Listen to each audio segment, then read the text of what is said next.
भरली वांगी सगळेच बनवतात, पण असा मसाला कुणी सांगत नाही. मिक्सरच्या भांड्यामध्ये भाजलेले शेंगदाणे, लसूण, भरपूर कोथिंबीर, अर्धा चमचा जिरे, मीठ, हळद, काळा मसाला, लाल तिखट आणि धनापूड घालून थोडं जाडसर वाटून घ्यायचं आहे.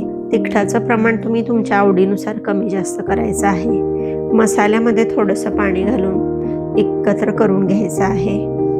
इथे 1/2 किलो वांगी मध्ये क्रॉस कट करून घेतली आहेत.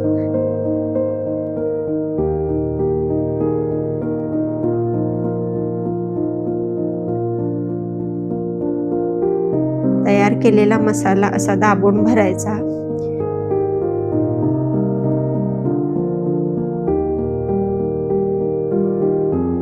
एक वांग मोठं झालेलं आहे, काही हरकत नाही. मध्ये डबल कट करायचा म्हणजे मसाला छान भरला जाईल, शिवाय शिजायलाही सोपं होईल.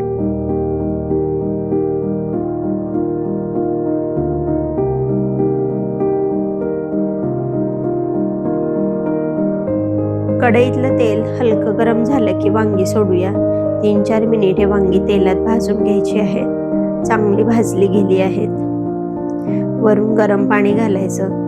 थोडीशी चिंच टाकून शिजण्यासाठी झाकून ठेवूया. साधारणपणे 10 मिनिटे लागतात. मध्ये 1-2दा हलवून घ्यायचं आहे. तुम्ही पाहू शकता वांगी छान शिजली. शेवटी मसाल्याचा रंग बघा, एकदम परफेक्ट. मोठं वांगही चांगलं शिजलंय. बघूनच भूक लागली की नाही कमेंटमध्ये नक्की सांगा. भेटूया लवकरच. तोपर्यंत काळजी घ्या, घरच्यांसोबत स्वतःचीही.